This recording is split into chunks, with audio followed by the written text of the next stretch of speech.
It's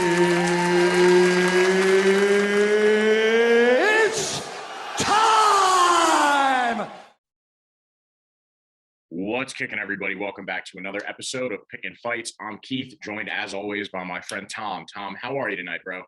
Doing good. One of our most favorite characters in the UFC to watch is fighting this weekend, Sean Strickland. I can't get enough of this guy, Keith. Listen, there's a lot of people out there who don't like him. They think he's racist, sexist, you name it. He's all the ists. He's all the phobes. But at the end of the day, I think he's just a guy who speaks his mind, probably a little bit definitely a little bit fucked up in the head. Not saying that all of his opinions are right or safe for the workplace, but at the end of the day, I think he's a genuine dude. I think he's funny. I think he's got a lot of hate in his heart, but I think he hates everybody. I don't know. I'm probably digging myself a bad hole by going into it, but I just like the Sean Strickland character. And, they were asking him like, hey, Sean Tarzan Strickland, apparently his name was Tarzan. He wants to get away from it. He doesn't want to be Tarzan. He's always liked the idea of calling himself Sean Hate Strickland. That's pretty fitting if I've ever heard it. Yeah, Sean Strickland reminds me of, just like a dirty stand-up comic, the way that he talks and stuff. I think he is more of a funny guy than everything, but the fight game is so serious that people want to take everything that he says super serious. But with that being said, yeah, this week is UFC Fight Night, Jack Hermansson versus Sean Strickland. And I'm pumped about this one. Before we start going into it, though, make sure that you like, subscribe, comment down below what you think of our picks. We're gonna deviate from the path a little bit from what we normally do. Typically, we give you some prelim locks, and Tom and I were going over the prelims for this card. We thought, not that there's no locks, but it's really just not even a prelim that you want to be watching. There's only a few recognizable names on there. So we're going to dive right into the main card. We also have 6 main card fights this weekend, which is normally they're between 4 and 5. They can get as high as 6, but almost never is it higher than 6. So this is one of our most jam-packed main cards, the most jam-packed main card of 2022, the young 2022 season. So yeah, I mean, for those of you who have the free time on Saturday to watch the prelims, make sure you watch Malcolm Gordon's the first fight. He's an interesting guy to watch. Marc-Andre Barriault is another guy against Chidi Njokuani. I think that's going to be a really good fight. Hakeem Dawodu usually delivers an interesting performance. And Miles Johns is another up-and-coming UFC fighter that you're going to want to keep an eye on. Those aren't picks, keep in mind, but those are fights to watch on the undercard. Keith, kick it over to our main card. All right, so we'll kick it off with Julian Erosa versus Steven Peterson. This is probably one of the tougher fights to call on this card, just in my opinion, personally, my humble opinion. But I'm rolling with Julian Erosa here. I think he's a better fighter. He has some better wins, especially in recent history. Trying to pull him up for you real quick, but regardless, I really like Julian Erosa here. He's slightly older. He's taller, got a longer reach, and I think he's just more talented than Steven Peterson is. What do you think about this one, Tom? I think Julian Erosa should win. But because he's such a minus 300 favorite, I get a little bit nervous. I don't know why that is. I think maybe like the added pressure of being such a dominant favorite could be weighing on, sometimes weighs on the fighters, and maybe they don't prepare as hard. I don't know that necessarily going to happen with Julian Erosa, but I think Steven Peterson in his last time out 6 months ago, he fought Chase Hooper, 10-1 Chase Hooper, and he won a unanimous decision. But I feel like Chase Hooper is at the point in his career where maybe he is in the UFC maybe a little bit too early in a run on the regional scene or a lesser promotion where the competition isn't as stiff and one mistake isn't as dire of consequences. Really might benefit Chase Hooper. So he's definitely not a finished product. And for Steven Peterson coming in at 31 years old, you would want to be closer to your prime, to where you're putting away guys like Chase Hooper, who are at the bottom of the division. Being that you're going to go to a decision with him and not show the dominance that I would expect someone to beat the caliber of Julian Erosa, I would expect them to be a caliber of competition against Chase Hooper. That was just not what Steven Peterson was. So I'm going to go with Julian Erosa. I'm not going to put any money on it, though, because I do think this has some definite upset potential. But, should everything go how it's supposed to, you have Julian Erosa. He's a little bit more experienced. He's 6'1".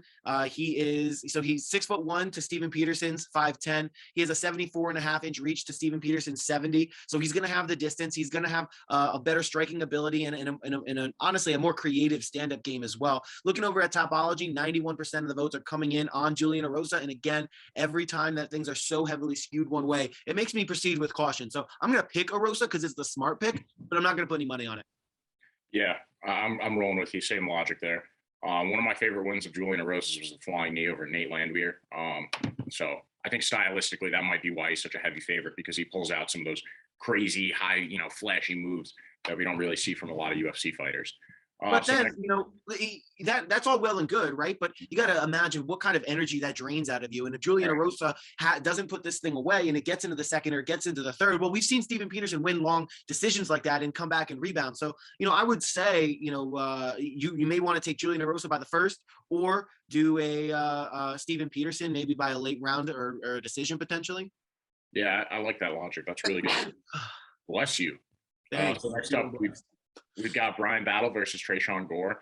And I believe this was a fight that was supposed to happen after the Ultimate Fighter. Am I correct in that, Tom? Yeah, 100%. This is actually supposed to be the Ultimate Fighter Championship at middleweight. Unfortunately, after Tresean Gore beat Gilbert Urbina, he injured his knee. So Gilbert Urbina, even though coming off a loss, went and fought Bryan Battle, lost there as well. Bryan Battle and him was a little bit more of a competitive fight than Tresean Gore. Probably has to do a little bit more with a stylistic matchup. Gilbert Urbina is a wrestling heavy guy from a pedigree of brothers who are in the UFC. Tresean Gore came in and pieced him up, dropped him. And, it was a tough fight. So they are quick to jump in because the guys fight so often. And, you don't want anyone to get any serious injuries while on a game show. But, he did get dropped. It was technically maybe a TKO, or maybe they called it a technical or a KO. But here, listen, if this was an actual UFC fight, the chances that Gilbert Urbina was getting up after Tresean Gore knocked him down and then would have followed up with shots is not very good. So Tresean Gore has power in his hands.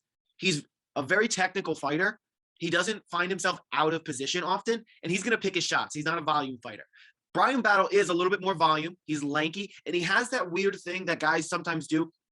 When I think I've seen Stephen Thompson do it. If somebody's going to throw a hook or throw a leg kick, instead of just blocking, or they almost like answer the phone and keep their hand up here a little bit. And I think because it takes him a little bit to reset, he's got those long limbs. He's a volume striker, but he also is not throwing a lot at you all at once. So sometimes things will take him a little bit longer to reset. And I think that's where Tresean Gore is going to really have his effectiveness, is on those times where it takes Bryan Battle to reset and he's maybe a little bit out of position. That's where Tresean Gore is going to strike. And I don't know if Bryan Battle is going to have the chin to be able to withstand the power that Tresean Gore is going to come back with. And honestly, we're looking at Bryan Battle, and I've heard MMA Guru talk about this, but you're a UFC fighter and your last name is Battle and your nickname is Pooh Bear. Oh my Pooh God. Bear Bryan Battle, Bryan Pooh Bear Battle. It doesn't work. I mean, Guru said this. You're gifted an amazing last name tailored for someone who's going to fight. Tyson Fury, phenomenal last name. Deontay Wilder, like these are really, really good, strong names that fit the people they are. Bryan Battle, you're a UFC fighter. Pick a better name. Yeah. But I'm picking Tresean Gore. Yeah, I'm going with Tresean Gore as well. I didn't watch too much of the Ultimate Fighter this past season, but when I did, I mean, Tresean Gore was an absolute standout every time he was on the TV. Knocking guys out left and right, power in his hands, really strong, high fight IQ. So I'm rolling with Tresean Gore by knockout. I really like him to put Bryan Battle to sleep in this one, especially with the points that you made about him taking a while to reset and everything. And, I just think that Tresean Gore, he's got it. Bryan Battle, not so much. Weak-ass name. Tresean Gore is going to make him look weak. So now we've got Sam Alvey versus Brendan Allen. Sam Alvey, I mean, it's hard to pick Sam Alvey in any fight. Like, you wouldn't really want to. Brendan Allen, on the other hand, he's one of the hotter young prospects in the UFC, slowly grinding his way up, making a name for himself. This is really a no-brainer, to be honest. Like, let's see. I'm trying to find the odds going into this one.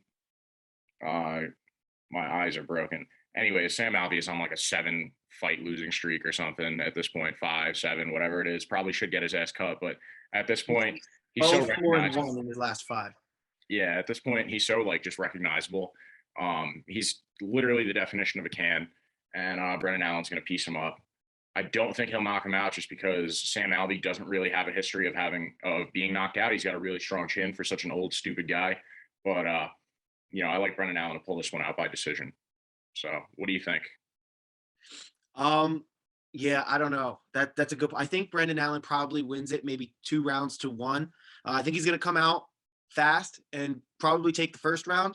The second round, he'll probably have some more success. And then, I think you see Sam Alvey maybe take over a little bit towards the end of the round or end of the third round or end of the fight, just by kind of doing what he's always done in the UFC, which is just stay around. So I think Sam Alvey doesn't get finished. I think he continues that streak. Brendan Allen, like I said, he's got 2 losses. One to Chris Curtis last month or 2 months ago. TKO over punches and knees. So, Chris Curtis that's your guy. He's been a force since coming into the UFC. So I don't know if, that's necessarily a bad loss. He's got a win over a guy we're going to talk about, Punahele Soriano. Handed him his first loss. That was via decision. And he submitted Carl Roberson before that. He's got a win over Kyle Dawkins, which is the lesser of the two Dawkins brothers, and a loss to our main event fighter, Sean Strickland.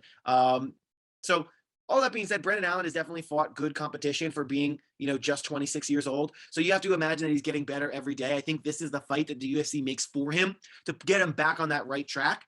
And Sam Alvey, at least as of late, has been showing that he is a fighter that the UFC can keep around just to get fighters back on the right track. So maybe that's what Sam Alvey's purpose is. But I just think I'm a little bit nervous because, again, when things are so one-sided, I don't know, maybe sprinkle a little bit on Sam Alvey because nobody's expecting him to win.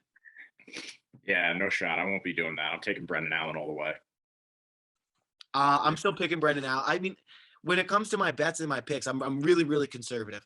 So I'm going to go with Brendan Allen again. I'm not taking the risky pick, even though my Davison Figueiredo pick did work out for me. Yeah, that it did. Yeah, I mean, there's no shot anybody should put any money on Sam Alvey unless they're feeling like we're in the twilight zone for a day and something crazy out of this world is going to happen. Brendan Allen is the only option in this fight. Hey, the stock market's going to crash soon, so it might make more financial sense to put your money in Sam Alvey than it does in Microsoft. Good point. So next up, moving on up, we've got I can never say his name correctly. Shavkat Rakhmonov versus Carlston Harris. Yep, Shavkat Rakhmonov. That's what it is. So I'm rolling with Shavkat Rakhmonov in this one. Another young, hungry UFC prospect, all-around great fighter. He's got it in the striking realm, in the grappling realm. He's coming out of Kazakhstan. It's really hard to bet against a lot of these Eastern European fighters from the Eastern Bloc over there. And, this dude's record is insane. He only has 2 losses in his entire professional fighting history. Or that was when he was an amateur. He's technically 14-0. He's been 14-0 since going professional so far in the UFC. Has 2 victories, one coming over Michael Prazeres and another coming over Alex Oliveira, both by chokes, rear naked choke, guillotine. And, I don't really think that Carlston Harris stands a chance in this one. Shavkat Rakhmonov is another one of those prospects that the UFC, ESPN, all the media teams all put together that work on this big, beautiful machine they're really hyping this guy up. He's all over Instagram this week, all over YouTube. Shavkat Rakhmonov is going to be one of the future names that we're saying all the time. So I'm rolling with him in this one. And it's really tough to pick a method in this one because he can do it in all sorts of manners. He could knock out Carlston Harris. He could choke him out, snatch a limb. But either way, I'm very confident that Shavkat Rakhmonov is going to win. Maybe even call him a lock. He's minus 240. So, throw him in your parlays this weekend. That's one that I'm feeling really good about this weekend. So what do you think about this fight?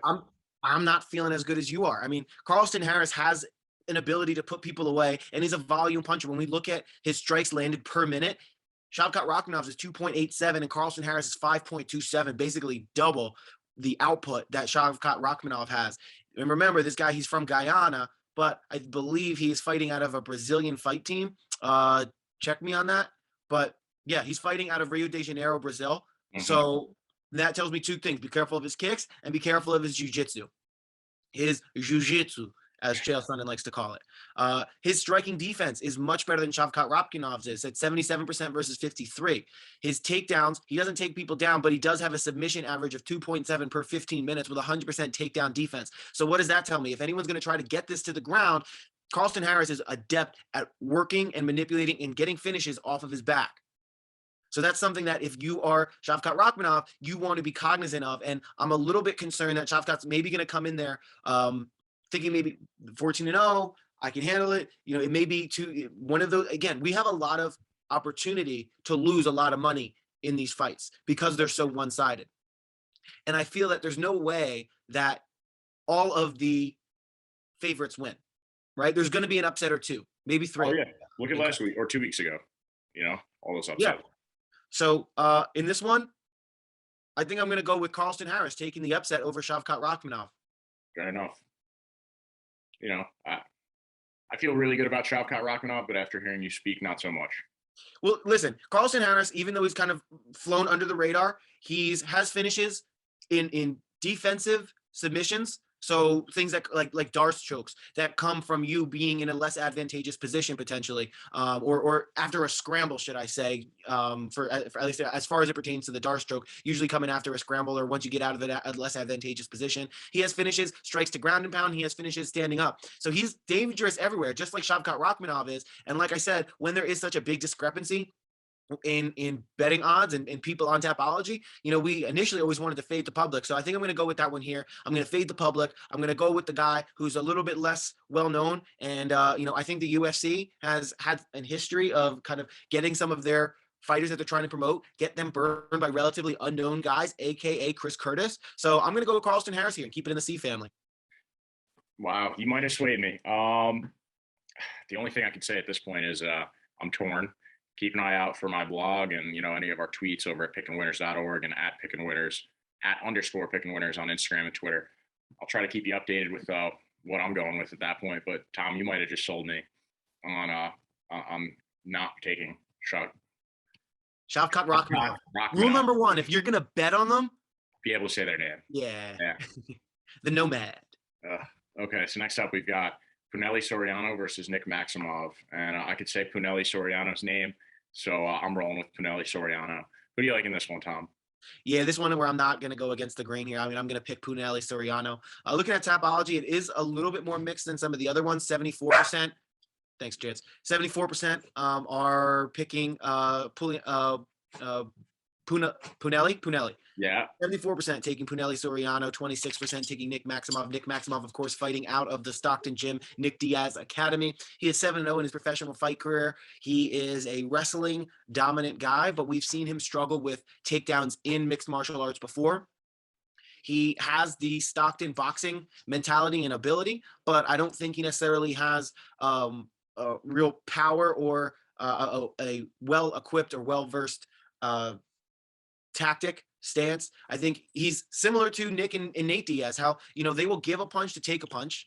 And against a guy like Punahele Soriano, I don't know if he's going to be able to take those punches that he's used to or expects. He's 24 years old, so he's probably going to be coming in there with a little bit of green behind his ears or wet behind his ears, whatever the saying is. Punahele Soriano is a lot thicker of a guy, and he has shown the ability to be able to end fights and end fights quickly. I think he is, looking at Tapology, he's the 33 ranked middleweight worldwide compared to Nick Maximov at 82. Part of that could be Nick Maximov not competing in MMA all that much. But then again, Punahele, he's also only 8-1, fighting out of fighting out of Oahu, Hawaii. I'm going to go with Punahele Soriano. I think his ability to handle himself on the ground, fighting out of Extreme Couture, having all of those grappling partners and training partners, I think he's going to be adept enough to keep Nick Maximov from getting him on the ground. And I think ultimately he's going to have what it takes to get it done on the feet. So I'm picking this one for Punahele Soriano. Yeah, one of the things that sticks out to me really is just the Stockton style combined with, young guy, potentially low fight IQ. One thing we do have to keep in mind, though, is Nick Maximov is 7-0. Haven't really looked at his competition too much, but this is two new prospects fighting in the UFC, new-ish. But I'm definitely rolling with Punahele Soriano, mostly just because I can pronounce his name. So we'll move on to Maximov largely didn't get to the UFC because of his ability alone. I think a lot of it may have came from him being a representative of the Nick Diaz Army or Nick Diaz Academy. His last win was against Cody Brundage, in which he did a majority of just laying on him for the majority and took the decision. And then before that, on the Contender Series, he got another decision against Oscar Cotta. So, before that, he had a submission by rear naked choke in the Legacy Fighting Alliance against a guy who was 1-1. So you're in the UFC. 3 fights ago, you were fighting a guy who was 1-1 in martial arts in a regional promotion. Yeah, Punahele Soriano, way to go. So we'll move on to the main event now. Excuse me. We've got Jack Hermansson versus Sean Strickland. I am 1,000% rolling with Sean Strickland in this one. We kicked off this video talking about Sean Strickland. I'm so hot on Sean Strickland. Anybody who's been watching us for a while knows that this is like one of my favorite fighters out there. And if you're a big fan of the UFC, he should be one of your favorite fighters too. He's a minus 210 underdog. Favorite coming into this one, as opposed to Jack Hermansson's plus 175. But, for good reason. Sean Strickland is that heavy of a favorite. In my opinion, he is the best guy to go up and challenge Israel Adesanya after Robert Whittaker for the belt, depending on who retains it.